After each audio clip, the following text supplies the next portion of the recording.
La Juventus batte 2-1 l'Atalanta in questa che è l'ultima amichevole di questo precampionato, anche perché poi settimana prossima si fa veramente sul serio. Comunque, prima di iniziare a parlare della partita, anche un po' nei dettagli e di quello che si è visto, perché si sono viste delle cose interessanti, nonostante la vittoria che vi ripeto nel calcio d'agosto conta fino a un certo punto, vi invito come al solito a iscrivervi al canale, è gratuito, ve lo ricordo, ma mi aiuta tantissimo, però soprattutto commentate perché sono curioso di sapere le vostre opinioni e poi schiacciate mi piace, che anche quello non costa nulla. Beh, come vi dico, ormai si inizia a fare sul serio, anche perché settimana prossima inizia il campionato in maniera ufficiale e queste due squadre chiaramente sono già a un livello di condizione molto buono e si sono affrontate a viso aperto e ci sono state secondo me delle cose che vanno sottolineate. Prima di tutto iniziamo con la formazione iniziale della Juve, che secondo me non rispecchierà quello che vedremo a Parma, anche perché c'è il mercato ancora di mezzo e poi soprattutto credo che alcuni calciatori come Nico Gonzalez comunque abbiano dimostrato di essere non solo fuori condizione ma anche forse mentalmente un po' in difficoltà. Comunque partiamo con Di Gregorio tra i pali, Bremer centrale della difesa, a destra abbiamo visto Gatti, a sinistra c'era Kelly, partendo da destra esterno tutta fascia Nico Gonzalez, con di fianco con Miners, poi Khéphren Thuram, a sinistra Cambiasso,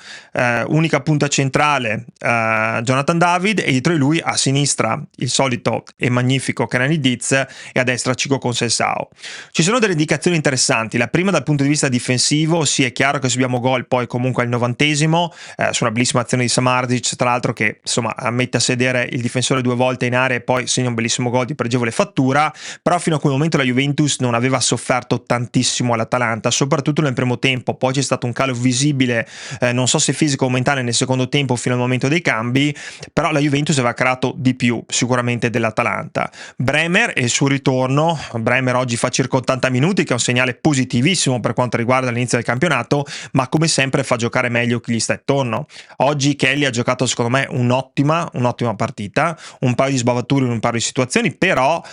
si inserisce molto, dal punto di vista difensivo fa delle entrate ma comunque anche dei salvataggi molto molto buoni in un paio di situazioni, anche evita il gol per la Juventus, ma ripeto è un qualcuno che dà sicurezza al reparto, lo sapevamo, ci è mancato l'anno scorso e rivederlo in campo per 80 minuti ci fa un piacere enorme. Poi per quanto riguarda gli esterni vi dico subito un'altra delusione dal punto di vista di Nico Gonzalez, che sembra non solo essere magari dal punto di vista mentale un po' disconnesso ma anche essere in difficoltà fisica, sbaglia spesso il tocco, passaggi anche facili, l'uomo non lo salta mai e questo crea parecchie difficoltà. A centrocampo buona la partita di Miners che secondo me rispetto alle ultime uscite è in crescita e soprattutto gioca in una posizione dove Tudor ci sta facendo capire che ci sta investendo tanto tempo per vedere Miners nei due lì di centrocampo. Se pensiamo un po' al mercato poi è chiaro che la posizione magari di Miners che ci si aspetta, cioè quella dietro le punte, ha molti più interpreti in questo momento e forse invece dove siamo un po' più lacunosi è proprio in quella zona centrale del centrocampo dove in realtà in questo momento se va via Douglas Luiz come sembra ormai con Nottingham Forest si parla proprio di dettagli, rimarresti semplicemente con Thuram e Locatelli e forse McKennie. Comunque buona la sua prestazione, ordinato, pulito, ancora qualche passaggio sbagliato un po' facile, però recupera anche tanti palloni e corre tanto e si fa vedere spesso dai compagni e sembra avere un po' più di personalità rispetto alle ultime uscite. Thuram fa una partita comunque sufficiente, magari in alcune situazioni, soprattutto nel primo tempo, poteva fare un po' meglio, però è sempre Thuram, fa anche quella sgrobbata dove viene fermato all'ultimo momento in scivolata. Sulla sinistra Cambiasso che sta tornando ai livelli del Cambiasso che ci ricordiamo e potrebbe essere una pedina in più per questa Juventus. E poi davanti abbiamo Conceição che soprattutto nel primo tempo semina il panico in più di qualche occasione, ha sempre quel problema di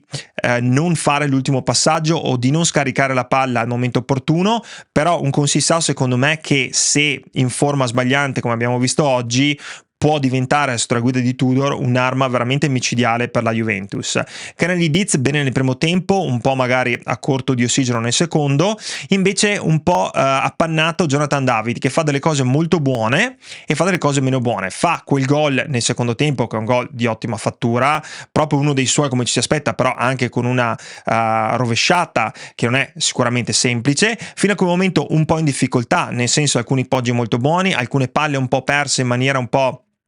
diciamo inaspettata, soprattutto in area di rigore, un po' di situazione che nel secondo tempo, forse un po' di stanchezza, forse però anche l'indicazione che la Juventus sta puntando tanto sul ritorno di Kolo Muani, perché vede un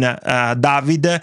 come giocatore un po' più d'appoggio magari alle spalle di Kolo Muani, perché quello che fa benissimo David è il raccordo, è proprio un giocatore molto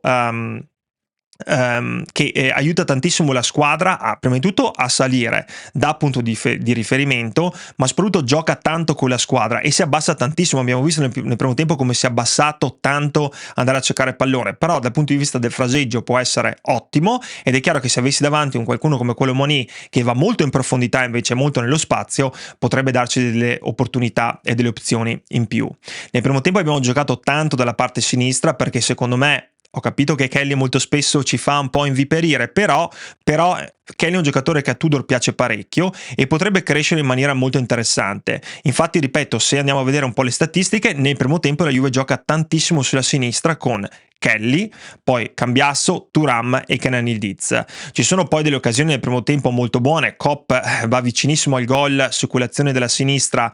dove si vede un miracolo da parte di Carnesecchi con un istinto incredibile. Poi c'è quel tiro di Yildiz, insomma a giro, dove Carnesecchi arriva in parata plastica. Altro tentativo di Yildiz verso il 29esimo che schiaccia un po' il pallone, sempre partendo dalla sinistra, però ripeto, tante occasioni da gol per la Juventus, che gioca molto bene nello stretto e soprattutto cerca spesso la verticalità, cerca l'1 contro 1, cerca di andare a creare superiorità numerica da subito e non continua con questo passaggio che vedevamo molto spesso l'anno scorso, questi passaggi un po' continui e stantii senza veramente un fine. E infatti, se vi ricordate, l'anno scorso in tante partite la Juventus faticava a arrivare al tiro, cosa che quest'anno invece fa molto meno, almeno chiaramente quest'anno in queste prime apparizioni con Tudor. Quello che fa piacere è vedere un Tudor che, anche se non è amichevole, l'ultimo amichevole prima del campionato, un Tudor che non molla di un centimetro, sempre in piedi, sempre anche a andare contro a quelle che sono alcune decisioni dell'arbitro su alcuni falli veramente insomma di gioco minimi, ma proprio contatti minimi dove il fallo non c'è, ma un Tudor molto presente, un Tudor che veramente secondo me sta dando una spinta alla squadra in maniera molto positiva, dandogli un gioco che è il suo gioco, ma soprattutto cercando di utilizzare, come abbiamo detto negli ultimi video, il materiale che ha. Ci sono anche delle occasioni da parte dell'Atalanta nel primo tempo con De Ketelare verso il 33esimo, che insomma fa una bella azione sulla destra e poi va a impegnare Di Gregorio in presa bassa. Il primo tempo finisce 0-0 con una Juventus che secondo me in quel momento era sicuramente superiore all'Atalanta, con più possesso palla, più tocchi, più pericolosità e più tiri. Nel secondo tempo vediamo leggermente un calo, perché in realtà noi non effettuiamo i cambi fino dopo al 70esimo e si vede che la Juventus cala, forse anche un po' dal punto di vista mentale, perché l'Atalanta prende un po' più di campo, inizia a alzare un po' il baricentro, la Juventus, scusate, si schiaccia un po' di più e inizia a fare un po' di fatica. Nel secondo tempo poi anche dal punto di vista dell'Atalanta comunque non ci sono state tantissime occasioni, c'è stata una situazione in area dove Di Gregorio comunque va a fare questa parata bassa su un batti e ribatti su un cross alla sinistra. L'Atalanta nel primo tempo ha crossato pochissimo, così come la Juventus, dove chiaramente deve migliorare, ma noi abbiamo davanti tutti i giocatori piccoli. Pensate a Kenan Yildiz è più alto, che comunque non è basso, è 1,85, 1,86, poi gli altri in realtà tra David e Chico Conceição non abbiamo grandi saltatori, anche per quello ci serve un calciatore come Kolo Muani. Però il gol lo andiamo a prendere poi verso il finale con un paio di dribbling mozzafiato dal limite dell'area di Samardzis, che mette a sedere mi sembra Rugani e poi infila un incolpevole Di Gregorio con un gol strepitoso. Però voglio dire, una Juventus che secondo me ha giocato molto bene. Verso il 70esimo poi inizia la girandola dei cambi. Abbiamo visto anche Douglas Luiz per qualche minuto, abbiamo visto un Kostic che va poi a giocare come braccetto di sinistra a causa dell'infortunio, forse muscolare, forse dei crampi da parte di Gatti. Poi vedremo anche qual è la situazione con David, che dopo il gol insomma sembrava un po' acciaccato, però penso che sia forse anche una questione semplicemente di stanchezza. Però è chiaro che arrivati a questo punto, a pochi giorni dall'inizio del campionato, con un mercato che per la Juventus deve ancora entrare nel vivo, però dobbiamo dire che vediamo delle cose positive da parte della Juventus. C'è un'idea di gioco che secondo me l'anno scorso, a parte le prime 5-6 partite, è andata completamente a mancare. C'è anche una voglia da parte dei calciatori di seguire quelle che sono le indicazioni di Igor Tudor, ma soprattutto c'è una tipologia di gioco che in questo momento a me piace parecchio. Sono molto per le triangolazioni veloci, sono molto per quella ricerca della profondità continua e ripeto, credo che al momento la ciliegina sulla torta per la Juventus sarebbe chiaramente l'arrivo di Kolo Muani, ma anche diciamo un calciatore che possa giocare sulla destra a tutta fascia, perché Nico chiaramente non lo può fare e sembra sia sul partente. Note positive anche da João Mario, che subentra al posto di Nico Gonzalez e crea l'azione poi del secondo gol. Non volevo dimenticarmi, il secondo gol è stato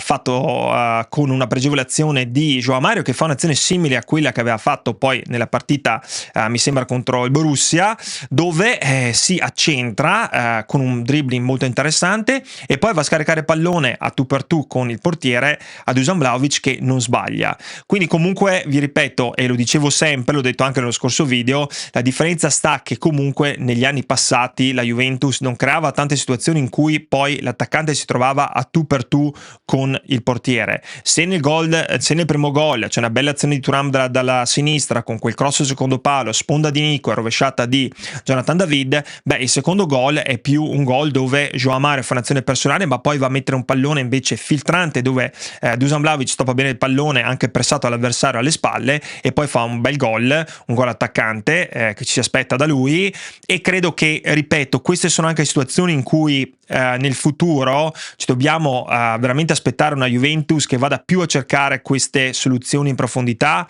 dove ci si mette in condizione di essere uno contro il portiere, perché per quanto si possa segnare da fuori area, per quanto ci servono più gol anche di testa che l'anno scorso sono mancati, credo che anche servono più gol tra virgolette facili in situazioni un po' più semplici, uno contro il portiere, dove l'attaccante alla fine mostra le sue qualità. Comunque ci sono segnali molto positivi, è chiaro che ci si aspetta un mercato che inizi a breve, si parla, ripeto, da Douglas Luiz probabilmente in uscita direzione Nottingham Forest, si parla di Nico Gonzalez, comunque un interesse da parte dell'Atletico Madrid. Speriamo ne abbiano guardato oggi la partita, perché altrimenti probabilmente cambiano idea. Però ci sono delle situazioni, ci sono dei movimenti. Io spero che Kolo Muani possa arrivare prima della partita contro il Parma, però è chiaro che abbiamo visto una Juventus cambiata rispetto alla Juventus di Tudor degli ultimi mesi di campionato, dove Tudor in realtà non aveva tempo per lavorare, ma semplicemente lo scopo era di raggiungere un obiettivo. Adesso iniziamo a vedere la sua mano e secondo me con 2 o 3 pedine interessanti comunque la Juventus potrebbe veramente